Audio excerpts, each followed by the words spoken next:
Gentlemen, purveyors of the noble art, welcome to Neil Madlani's hardcore boxing analysis. We will be spending the next 10 minutes analyzing the pound for pound top 10 based on their resume. We will be taking an unforgiving approach to what these master pugilists have achieved in the ring, and we will be marking down based on folks who have prioritized reward over risk. We will be marking down for folks who have ducked fights or otherwise maneuvered themselves to maximize their bank balances and minimize the level of risk that they take. Now, you will notice that this list will bear some differences to the previous video.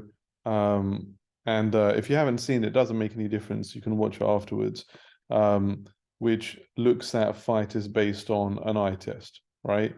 So in that video, in case you haven't already seen it, we're more focused on what fighters can do and will do based on their skill set, rather than necessarily looking exclusively on their record. So, hope you guys are strapped in and you have your popcorn ready. We're going to loosen the tongue a little bit and look at the best pound for pound fighters based on their resume. Number one, you have to say Canelo. You have to say Canelo, right? He's on his own in terms of this era. I feel like already his record is comparable to the likes of Floyd and getting up there in terms of Manny, right? In terms of the divisions that he's jumped through, how he's consistently sought out the toughest challenges. And if he is taking a tune-up, then it's because he's fought 3 times that year, right? You have to consider that, you know, guys historically at world level fight 2 fights a year. And if you're going to take a tune-up, fight a 3rd time, right? And Canelo's done that. I'm not going to run through his record, but, you know, from 147, really started fighting for world titles at 154 through to 160, 168, 175. You know, he's consistently brought on the best. You have to have him, right? You have to. There's never been any excuses with Canelo. Number 2, Usyk, right? It's close between Usyk and Inoue, but I'm going to give it to Usyk just because the way that he cleaned out the division, became undisputed, right, at cruiserweight. And if you gave him the opportunity, you know, he'd either do the same or give it a really good go at heavyweight. The way he's gone, he went straight for Joshua, ran through Joshua, and you know, ran through cruiserweight. Felt like he had unfinished business and called out Bellew and said, "Yo, you know, come see me." Because he knew that Bellew stepped up for the money fight against Hay. Listen, Usyk deserves his place at number 2. Inoue at number 3, 4 division world champion. There's been there's been a couple of gimme fights in Japan. Don't get it twisted, right? And listen, you deserve that. It's a commercial enterprise, it's a business, you got to do what you got to do. But Inoue number 3 hasn't done anything wrong at all. Tremendous record. Hopefully he can step up to a 5th weight as well. But I just think maybe the strength in those lower divisions isn't as there in the same way it is for the top 2. Number 4, maybe a bit of a surprise. I'm going to give it to Tio. Lineal champion in 2 divisions. I feel like he was undisputed. You know, that's the technicality at 135. And he beat good fighters. He beat the man, you know. And he ran towards the man as well. At a time when no one really wanted to fight Loma, he did. And he fought him and he won really based on his strategy. And you got to give him credit for that. I don't think it was the best Loma, but hey, you went in there, you fought an undisputed fight against, you know, at the time, people were talking about the pound for pound, you know, top 3 guy.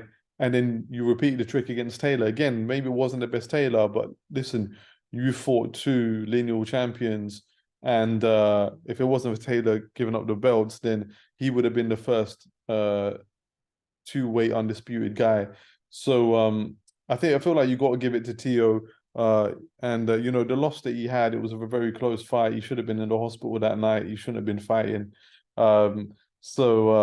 Yeah, I'm gonna try and keep this quick, but Beterbiev at number 5 for me. Um, I love me some Beterbiev, to be honest with you. I think he's underrated. I don't like how he's not mentioned on pound for pound list. Maybe because English isn't his first language, maybe because he's out there in Canada, you know, originally Russian, but his record has got solid fighters on it, man. Marcus Brown, Joe Smith Jr., Vosdik, Anthony Yard. He hasn't been messing about. He's been fighting the best available. And I think, hopefully we can get the Bivol fight on as well. Number 6, this might, ruffle a few feathers, but I got Errol Spence. You guys would have seen the T-shirt, right? Where he knocks on the door and takes the belt. He beat an undefeated Kell Brook at welterweight. He beat Sean Porter when he was a really, really high-end welterweight for the WBC, and he took he took the WBA away from Ugas, who had just come off a win against Pacquiao. Ugas as well, he fought, a split decision to Porter. So I feel like he's consistently sought out the best. And maybe it's a little bit generous just because of the inactivity. But yeah, I feel like if you had him up there before like he was very inactive, and yeah, I feel like you can't put him on the Crawford just because his willingness to take on the best in the division, in a division that is the most competitive as well, probably the most competitive in boxing. Didn't take warm-up fights as well when he had to come back from the car crashes, straight in against Danny Garcia, when he had the detached retina, straight in against Ugas. The consistency of opponents he's faced. Number 7, as you guys have seen, Terence Crawford. Yeah, for me, Spence still has the better resume than Crawford. Crawford, number 1 pound for pound in terms of his capabilities, but he hasn't proved it with his record. His record is flimsy. You guys would have seen the video I did about that, so there's no point going back into it.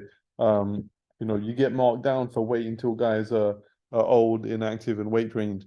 And no one he's really fought at welterweight has gone on to do anything. You look at all these guys, they've all beat people that are still active and still going on to do things.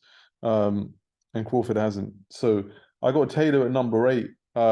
Josh Taylor, listen, he cleaned out the division at 140, and he fought 7 fighters on the trot that had a combined record of something like 125-1, right? 125-1. That was his opponent's combined record, right? Until he lost to Tio. And I feel like that kind of consistency, fighting top guys back to back to back, cleaning out division, beating champions, right? Won the World Boxing Super Series. You got to give him credit for that. So I got him at number 8. And listen, dropping a decision doesn't detract from everything that you did achieve. Number 9, I got like this is a tough one. I want to call it Chocolate Strada. It's kind of like Chocolatito and Estrada, because they got a very similar record, and I think they fought 3 times now, and each time, there wasn't much in it, and I feel like Chocolatito kind of got robbed in the last 2 against Estrada. So, but and they both fought like 2 very competitive fights against Rung Versailles as well, and I thought Chocolatito got robbed. So if you take the records as they are, it's probably Estrada. But if you account for the dodgy scorecards, I feel like it's probably Chocolatito. And those guys have just been, fighting consistently. And I think Chocolatito as well, fighting against Cal Yafai, who at the time was an undefeated featherweight champion. You got to give that man credit. So if I had to pick one, I'd probably pick Choc. Number 10, Bivol, because he's beat Canelo, right? His Canelo, like his record, his resume, beyond that isn't that stacked, right? But he's beat the number 1 guy, and he's done nothing wrong. And I was tempted maybe even to put him in the eye test, because I'd be willing to price in what he could do against a lot of guys. Maybe he deserves to be in there ahead of Haney, to be honest with you.